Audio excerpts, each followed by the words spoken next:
Welcome to another Traffic Cardinal podcast. My name is Margarita, and today we're talking to Iveta Makedonska, an innovator, a strategist, a Make It Click founder, and of course, a passionate, talented public speaker. In this episode, we will cover women's position in affiliate marketing, ad creatives, and media restrictions, if there are any. Shall we begin? So, hi Iveta, how's it going for you? Hey, really well, and you? I'm fine, thanks. Just a little tired, as probably you are. Okay, so all good conversations and good podcasts, in our case, always start with a little warm-up. And my warm-up is a simple question. How did you end up in affiliate marketing, and what attracted you to this business? What made you want to found your own company? Yeah, actually, it's not as simple for a warm-up, but I think a lot of people ended up in a similar situation. In my case, I was 17 and I had a very high university bill to pay. So I somehow was dragged into like more of the e-com scenery and the like direct customer like advertisement. I was looking up for my parents to have like a small e-com that I needed to start scaling, and then one thing led to another, and yeah, here we are nowadays. But yeah, like that's what it like drove the whole thing in terms of starting a business. It's always been on my mind. So it was just about time at a certain point of life to do that. So which was logical for you? Yeah. Okay, that's great. It's not like having a dream, but nonetheless achieving that dream.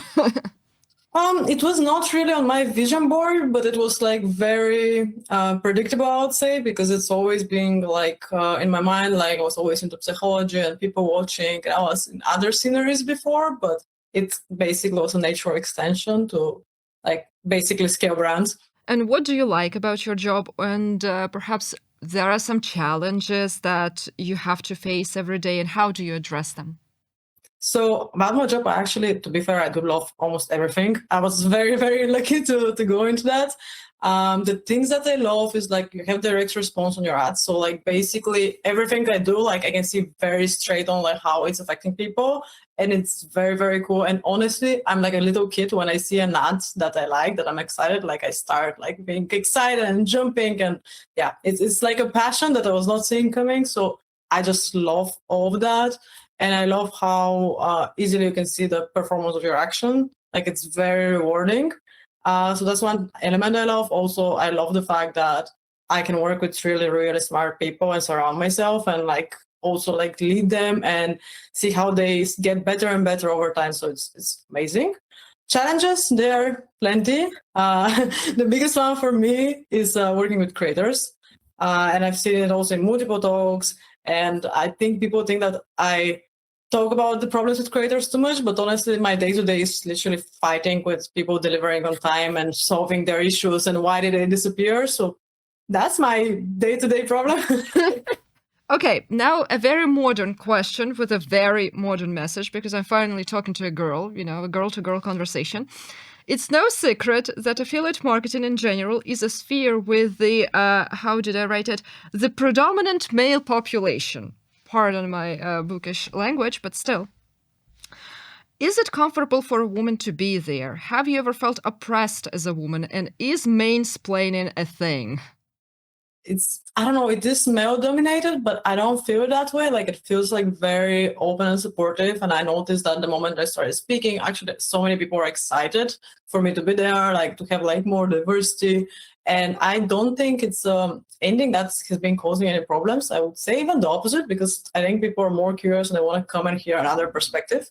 I think in a lot of fields like mathematics and IT back in the days, which were much more male dominated. So for me, it's very normal. I'm actually usually very well like used to like working with men. So for me, it's also pretty easy. And I do like that it's growing, but also I don't mind even being the only woman in the whole speakers group. So on my side, like I think everybody's very open and nobody's like trying to like tell you, oh no, you don't know what you're doing because you're a woman. So I think it's amazing community. Like, yeah. Good. Next topic. What is the main sign of satisfaction for you? What makes you feel happy? And does this these signs somehow influence your professional growth? My main satisfaction is opening the ads manager and seeing how my ads are scaling. It makes me really proud about me and my team. Like when I see that, it's directly correlates with my work because I'm also like incredibly competitive. So I do want to dominate like the ad spends of the accounts I'm in. So You're conquering everything. like that's something that of course I want. Like maybe I think it's great for the brands to have somebody that you can rely on, and you know that they can like run like a big part of your ad spend and feel secure that way. But yeah, for me, like opening that account, seeing that is scaling, seeing also that the hypothesis that we set is showing results. Like when you found something new, you found something that is now extending the market of your brand. Like it's really like very satisfying because it unlocks so much more potential. From there, you can literally like find so many other channels of income for them. So yeah, that's like a daily satisfaction that really me and my team feel. I think everybody who's into marketing knows like when you see something that's working, you're like, oh, yes. You can give you a pat on the head. Yeah, and I text my team, hey, this is amazing, you know? That's great, actually. You can be proud of your own achievements, of the achievements of your team, and you can actually congratulate your team. And I think that somehow strengthens the bonds between you and your employees. It's very easy for them to see the results of their actions, which is very, very cool because in a lot of the jobs, you cannot see like this gratification that's straight on. Like with ads, you see like if the ads are working, you also see the clients love them, if the creators love them. Also like working with creators, you see that they also love the product. So like all these like elements of like daily like small wins really do add up to the like value and culture of the company that you're in. And also, I think it's like you can map out all those small wins to see a bigger picture of how much you've actually achieved. For example, at the end of the month, I don't know, year, for example. Really, but I do think it's like makes you like more positive and excited with the things because you have this daily gratification. Yeah, you can see your vision. Scaling, of course, but Okay. From what I gathered, you started in SMS marketing and client retention, but in the last few years, your focus shifted to ad creatives for Meta and TikTok. We've discussed that like briefly, right? This is impressive, I have to say that. What caused such an enormous change and how did it happen? I think it's a mix of a few things. So like one is like right guidance at the right moment. So that's like of course, and always like you have somebody who helps you like start something new, like which was the case for me. But also another thing is like I've always like been in the retention and I loved it. But I was also saying even there, my emails, my SMS, they were very direct response driven, which is like not exactly the nature of retention. So like it was very unexpected, I would say, step, but it made total sense because the other thing is also building process. I've always been into marketing. I'm always being into ecom. So like for me, knowing only one aspect of ecom doesn't make sense. So I started as email, then I like worked on SMS, then I worked on like ads, and then that's the place where I really like found like my full like passion because it's also changing so much. It's like always drastic changes and so many unexpected things. While SMS and email it changes, but it's much more constant and stable. And my mind is way too active to only have something that's not constantly evolving. So yeah, that's pretty much how it happened. Oh, I understand. That was interesting. Now let's speak about the creative market, which is incredibly saturated these days. What do you do to stand out from the crowd? So there are like I would say three aspects here, and the first one I think is essential. It's passion. Like everybody that works with me is like really really passionate about making ads, and I think there are a lot of agencies that or like people who just do this to produce it or to make money. Like we make it because we love brands, we love scaling brands. We are really passionate about pretty much every single product you can throw at us, and we want to find a way to find their avatars and sell to them. So like it really comes to like my team and me waking up and thinking about that, and just thinking of like being on social media on your day to day and thinking like, hey, this could work for my brand and this is the reasoning, or I saw this pattern in people's behavior. So I think a big part is like being passionate about general consumer psychology. So that's also like a part that's connected to my second part is team. Like team is essential to like standing out and having success, because you need people you can rely on who can like make a lot of ads and still like maintain the same quality and standards. And then the third one is process. Process is like super essential to actually having proper data. A lot of people just make a lot of ads and a lot of ads, and all that are basic losers. You don't have a proper process to evaluate performance, to see what's working, what's not, and also evaluate like much more in depth, like what are the use cases, which creators, why do certain creators resonate. It goes like into so much depth that it's sometimes like the tone of voice, the background they use, the specific clothes they're wearing, and how they do their makeup. So you need process to understand all these things in order to be able to iterate on them and learn and then bring more winners to the table. So these are the three things that I think make ads stand out. And yeah, from there things get much more straightforward. But really like team, passion, and like having solid processes like the core of any, I would say not just as like almost any successful business. So yeah, we're just lucky our ads is our passion is ads. I would actually add that you understand the socials as well. So you understand the algorithms, or at least you have a glimpse of how they understand. Not many people can grasp it, considering the fact that all those algorithms are shifting at breakneck speed all the time. You keep an eye on algorithms, but also like the main reason that a lot of the algorithms are set is that they target your customers. So the main, for me, like the bigger drive here is understanding the customers you're selling to and what content they want to consume, which again is understanding how the algorithm works so that you can make the content in that way. But it's a combination of both. But it is, what you said is essential, because also like my team is quite young and I always try to keep it that way, because I think for them it's very native and easy to like edit in a way and write in a way that makes sense for the platforms, even though the customers might be older. So it's yeah, I think it's also something that comes with certain like generation.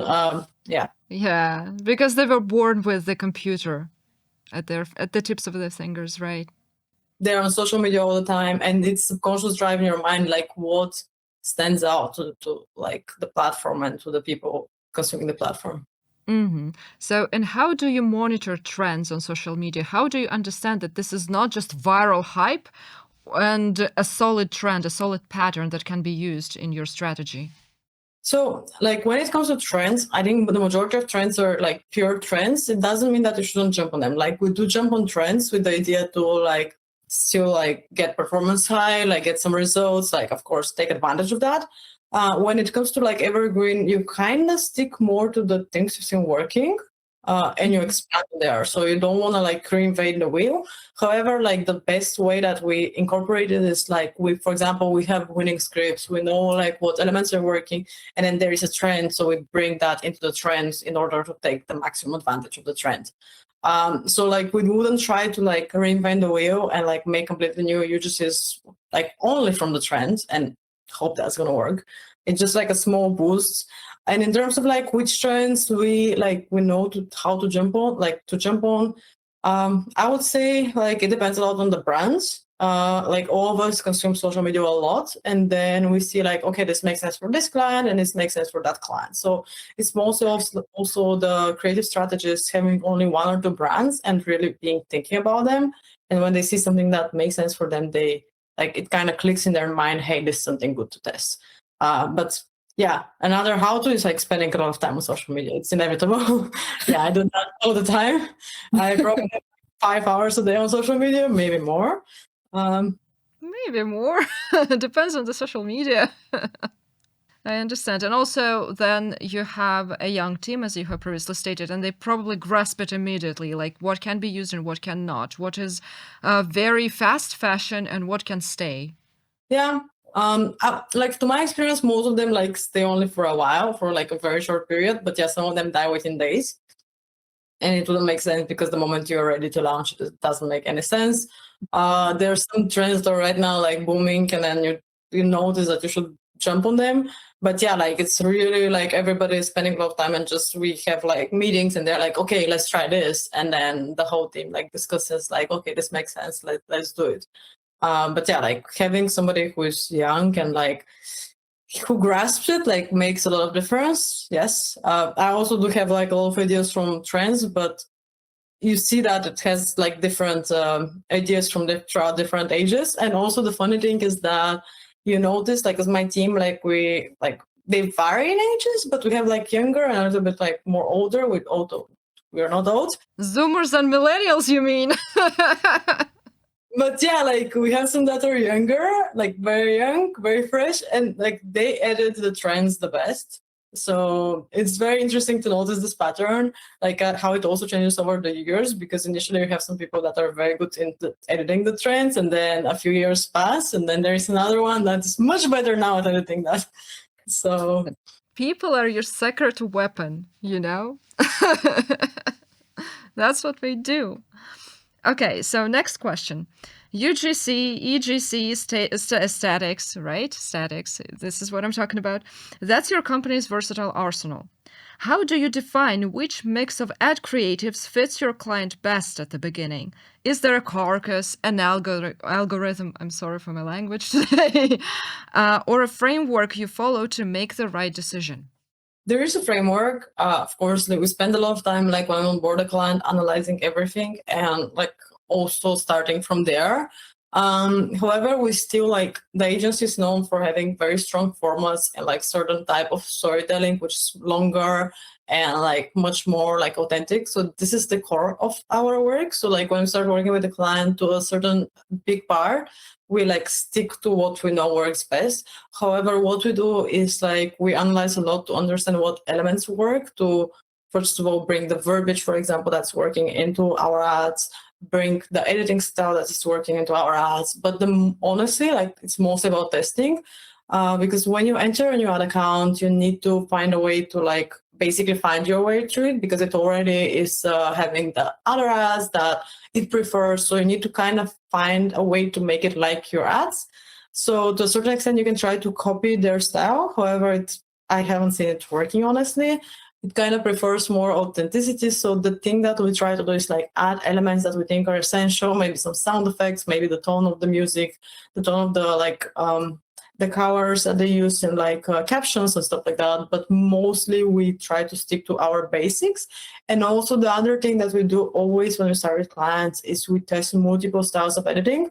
And I also do work with almost every single one of my editors, because accounts tend to have preferences towards certain styles of editing. And even if you give the same task to like 3-4 different people, you're going to have very different results. So for me, it's essential that I understand which are the people that resonate more. Also, same when you work with creative strategists, I like strategize which one makes sense in terms of their hobbies, the thing they're passionate about, what they like, so that they can produce content that resonates with the brand. Something that I keep saying is that I'm pretty much the customer avatar of almost every single one of my clients, which I think makes a very big difference, because then you kind of already know who you're selling to, and my team kind of knows who they're selling to, because let's be fair, it's kind of them as well, and they end up buying the products. So, that's pretty much like how we figure out where to start from. Of course, it's always about testing and learning, but we try at the beginning to test as many things as possible and as many hypotheses. You also never know what length would work, so it's very important that you test different lengths and understand exactly what is the main. We always start mostly with UGC, and then from there, like you can take that into more EGC or like statics. I do like statics a lot. However, we are not that focused on statics. We're more. Why do you like them so much?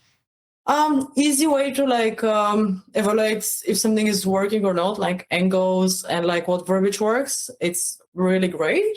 But I picked my poison to be more on video content, so that's where we are sticking. And also, for me, it's very easy to make static ads. It's not exactly for everybody, so it's like more of like, my team is very, very, very talented in making long format videos, and that's where I keep our secret weapon.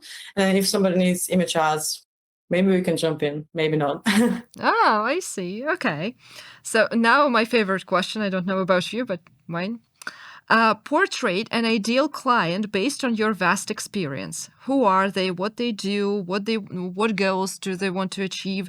What are their pain points? Are there any adjoined, perhaps verticals that you evaluate while planning your company's expansion? That sort of thing. Yeah, so on our list of 2 clients, like there are like 2 profiles that stand out and that we love working with. And they're very different actually in the way they're structured. One is the brand that is like they found like a product that's booming and they're trying to build a solid brand. So they need an agency that can help them really expand and like scale them fast. That's one strong point where like we work with clients that want to like make their first 10, 15 million. Like that's where we really jump in and help them scale. This is like one, it's very exciting, of course, more on the riskier side, but it's different because you're basically setting the standards for them of like what's ad creatives mean, like which are their customer avatars, and you basically work very closely with them as a partner, which is always the goal for us. But like it's more like different feeling because you're helping them on their growth journey, like from the very start. Then the other like type of client that is essential like for us and like probably my favorite is everybody who's like kind of between middle 8 figures to 9 figures. And these are brands that are already very solidified. They have their processes. They probably work with like other agencies. They have it like in-house team as well. And they're looking for somebody, first of all, that can really help them get them to the next level because of the like way they make ads. So to help them understand the audience further in order to scale more, to also help you expand to new markets, to expand to like new audiences, like really somebody who understands customers in depth, and also somebody who is reliable because at this scale, you need like a partner who can scale with your tempo, who can scale very fast and can provide you every week with the number of assets you need. And especially Q4 and Q3, and you know, you cannot risk with people who are not going to deliver the same quality over and over. So these are the 2 ideal clients that we have. I love both of the like sides. I think they're exciting on their own. And in terms of niches, honestly, we've been working with like a lot of niches. So I don't have my favorite niche. I do love most of them. We have like a lot of clients in like more of practical products. Like one of the niches is like more like practical where you see direct like a result of the action of the product almost straight away. Like these are very good products because it's you don't need to promise something that's going to be like in 3 months. The other one that we are like quite focused on as well is supplements. Yeah, and again, it goes very different to each market. So yeah, like in short, these are your clients. I wouldn't consider it a specific market or niche because we are quite diverse on both of the sides. But on the sizes, I think it's also essential to the stability of the brand. When they have more stability, it allows us more time to learn and to, of course, drive them better results. As a founder and CEO, you must be extremely busy. Fridays, we've talked about that at the introduction. Tell me a little more about your day. Do you launch campaigns yourself? Are there any other tasks you accomplish apart from management? I know you work with your editors a lot. So are there any other tasks that you do? So actually right now it's quite calm after Q4, I gotta say. But yeah, like during Q4, it was more like 14 hours a day, like making sure everything is running smoothly. Right now, my day-to-day, Q1 is the time when you want to optimize processes. So for me right now, it's also like evaluation of everything and making sure that we bring process so that when Q3 and Q4 comes, like we can be much like more organized and everybody can be running more smoothly. My day-to-day, I wake up, I work, I go to the yeah, like it's been quite busy the last couple of years. So Of course, because you're a founder. yeah. So any other achievements like besides like management stuff? I'm very involved into like general strategy. Like I don't just work with the video editors, I work with the creative strategists. Like I spend a lot of time ideating and brainstorming because I think it's also in the core of like maintaining the standards of the agency and the team. like even though I cannot be as involved as I want, it's important for me to keep leveling up my skills and also like communicating more with them. So I spend a lot of time going through other accounts, giving feedback to my team, and giving them more ideas on where they can do extra things. So yeah, quite like a big part of my day is that. Do you find it easy to delegate tasks? Because some people actually have difficulty doing it. And if, can you tell me if there is a task that you would never delegate to anyone? I actually find it quite easy because like I spend like time on selecting the right people in my team. So my team is like very trustworthy. Like there is almost nothing that I wouldn't delegate for to them because they are really taking the things by heart. I'm really grateful for each one of them. So I delegate a lot of them because otherwise scaling an agency and scaling brands would be impossible. And like I wouldn't be able to focus on the things we are focusing, or not even be here if I'm not delegating to them. On what I wouldn't delegate, probably there is like right now there are things I'm not delegating. That doesn't mean I wouldn't delegate. Mostly I'm handling day-to-day managerial business things, like also with finances and things, which is normal. If I had a CFO, probably I would delegate it, but at this stage, I do prefer to be in control of these things. But in most of the tasks, I would delegate them. I do prefer to be still quite involved with clients, go have in-person meetings, make sure that I'm in contact with them. We talk almost every day. So that's something that I delegate, but I still keep myself involved because we are still, like my goal is to only have 10 to 15 clients, be a boutique agency. So I want to be an essential partner to my clients. So that's why I think I should also be involved in these things. So there's nothing I wouldn't delegate, but there are things I wouldn't delegate fully. And it's mostly because of my preferences to also be involved in the scenario that I work with, because otherwise, my knowledge would also go down. So it's about credibility and trust, I would say. So you are ready to back up if somebody fails, for example, if somebody is not ready to take the Yeah. full responsibility. That's great, actually.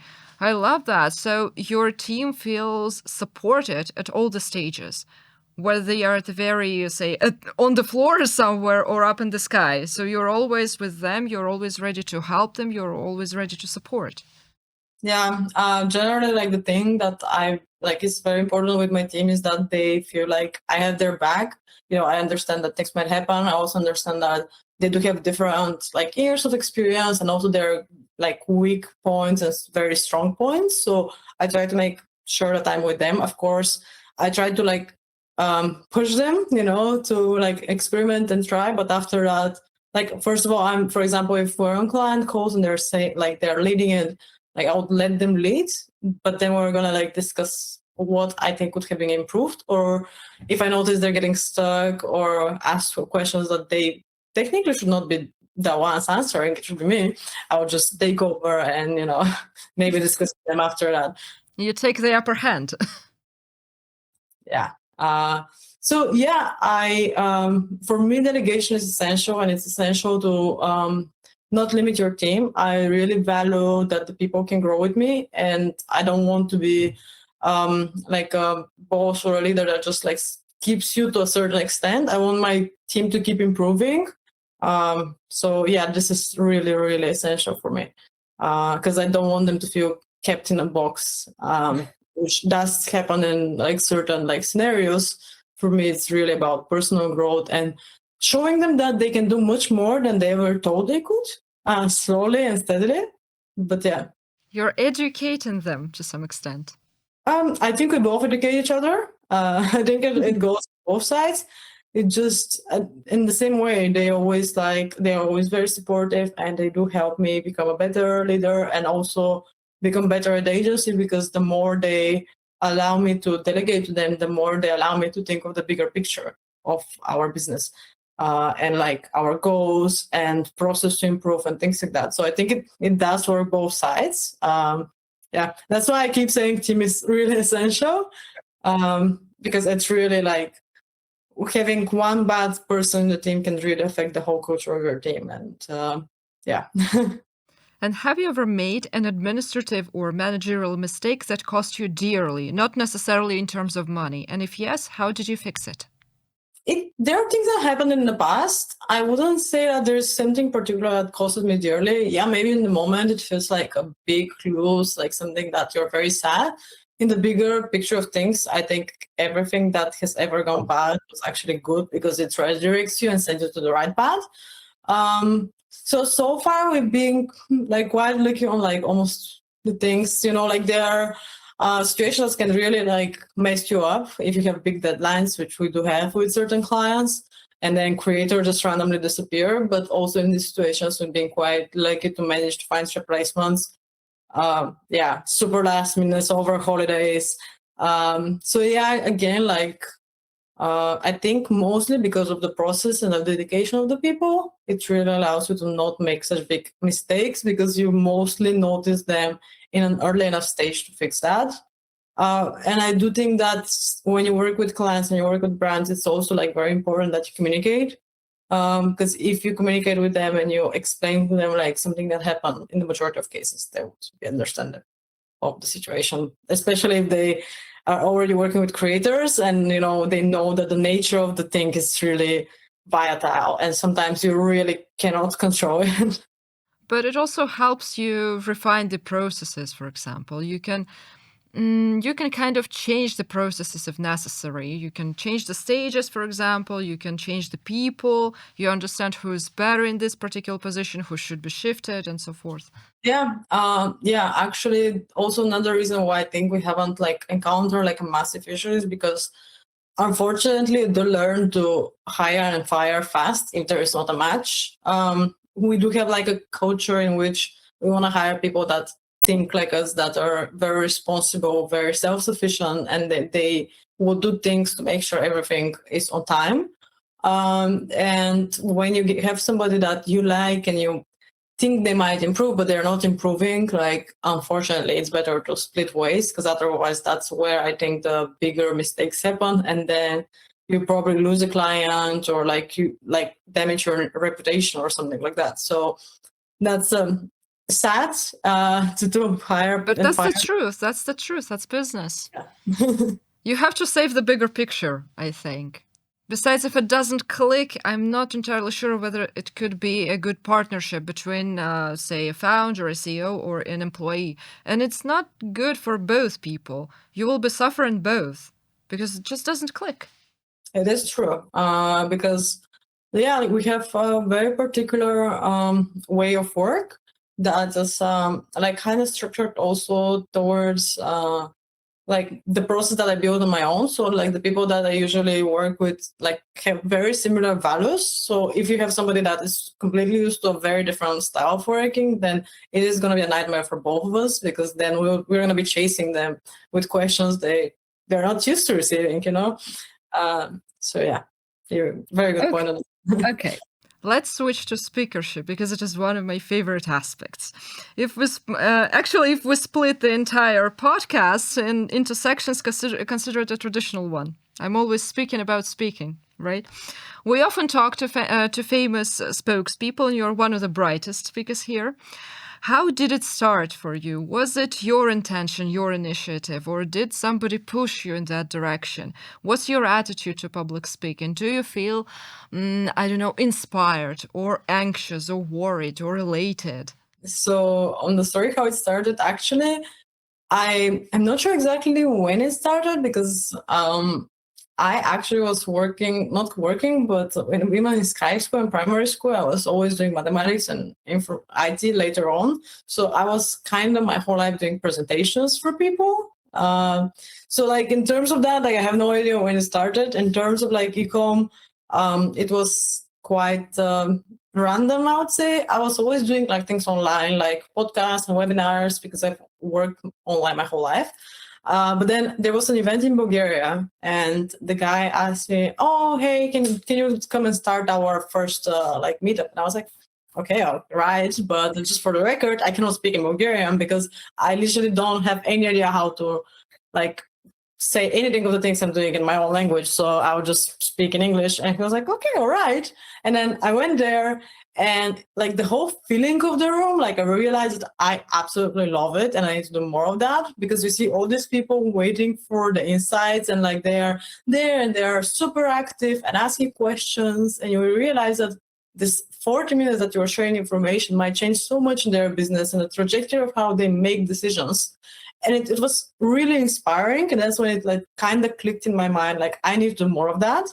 And do I get anxious? No, actually, like for me, the moment when I enter the stage and I see the audience, like I feel so much happiness being there and sharing this like 30, 40 minutes with them, and seeing also how people interact when I ask questions, when I say things, because you realize that this really would make a big difference in how they do things. And this might be the presentation that would change their team structure or their next ads and find their winners. So yeah, for me, it's really, really exciting being there and sharing whatever we found out and we think is going to make it very important for them. And yeah, actually, before any speech, I usually spend like make a brand new topic and presentation and brainstorm with my team. And then we spend like around 3 weeks just designing it and making sure that we make it in a way that's as easily consumable as possible to the audience.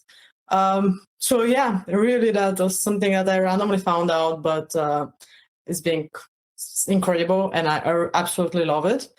So yeah, it's similar to the action direct response ads, because you do see direct response when you're on stage. Actually, I can share the sentiment. I probably have the same story. And I also studied at the Linguistics University, and we actually had to do lots of presentations. And I was always like, okay, I'll be the one to do it. No worries, not a problem.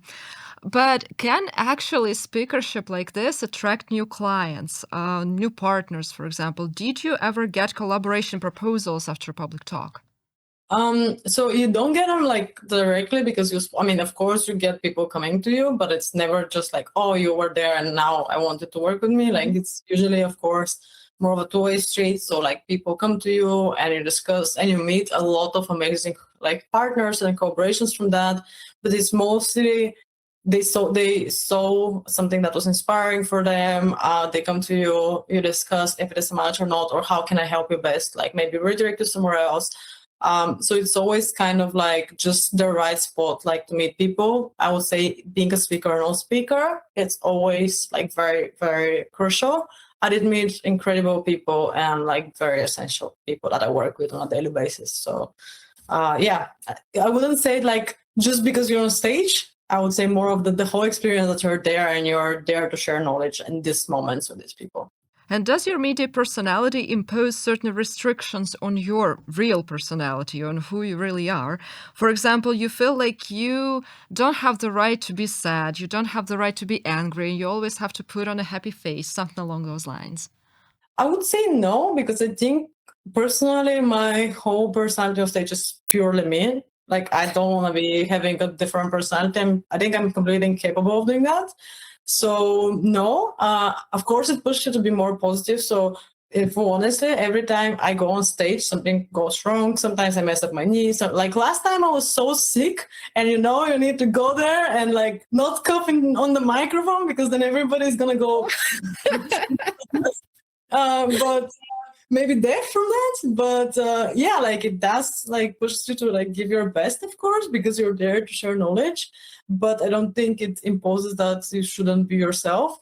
It definitely happens for some people, don't get me wrong. But for me, I always try to be very authentic, share my opinion, even though it might progress or changes over time or might be wrong at the time. I would prefer to like be myself and say what I think at the time and be questioned and like have people, like kind of have a nice fight with me and like make me think otherwise, rather than me like lying to people on like my opinions, especially in my business, like in marketing, like things change. And I'm always open for a healthy fight. So you prefer a two-way discussion? Yeah. If I understand. Oh, good. Great. And yeah, like I generally don't think that is right for you, especially I make ads. I make ads that are supposed to be authentic. If I'm not authentic, that doesn't, it's like kind of hypocritical. So yeah, I think you should be authentic, because also you're going to be working with your clients, and if they really cannot feel that you're a genuine person that cares about them, then it kind of defeats the partnership part for me. So yeah, I want to also be able to tell them, hey, I think that's something that you shouldn't do, because it might cause some problems for you. So I don't want to be always happy and smiley and not doing things that might actually damage their business. And would you like to take the stage more often, attend more conferences? To a certain extent, yes. To another extent, I did have a lot of things last year. And it does take a toll on you, like constantly being on planes and switching time zones and running a business. You want to do it, but you also want to be there for your team. And if you're constantly at events, it's almost impossible. So I kind of limited my presentations to only be a couple of times a year, but make sure that when I go there, I give my best, even if I'm sick, and I'm trying not to cough. And try not to be sick next time, okay? Will you be at Affiliate World Dubai 2026? Yeah, I'm going to be there and open to speak to everybody. So, absolutely. And what other events are you planning to visit this year? If it's not a secret, of course. It's still to be determined. At Affiliate Worlds, I'm pretty much always. It's my go-to. So yeah, very excited about the next Affiliate Worlds, the one in Cancun. And yeah, that's pretty much, for sure you're going to see me at Affiliate World. The rest to be determined. I'm going to share on my LinkedIn. People can see it. And yeah, I'm also traveling quite often to meet people and partners and generally people in the industry. So always super open to just get hit on and organize a nice roundtable and brainstorm with people. So yeah. That's interesting. So they just invite you, they just see you and would you like to have some talk? And you're like, yeah, why not? Yeah, I also do text people if they see they're somewhere and I'm like, oh yeah, nice, you're in Europe, let's just organize something, because you're literally a fly away. So yeah, I would just get on a plane, come have dinner with you in Paris, and next day go somewhere else. So yeah, that's the beauty of the industry we are in. I think it's essential that we meet in person, and the moment you have the opportunity, you can literally go and take it. So yeah. That's also very important why people should speak to everybody at conferences like Affiliate World, because it's really, you don't know, one small connection might introduce you 2 years down the line to the person you've dreamed of meeting for your whole life. So I see. Thank you for your time, Iveta. It was an exciting talk, and I really feel more enlightened right now. I understand everything about it creatives right now. So I wish you luck with all your endeavors, present and future. Have a nice day, have a nice week here, and be happy. Thank you so much. Bye-bye. Bye. That's all, folks. This episode's over, but I hope to see you again here and on other social media platforms as well.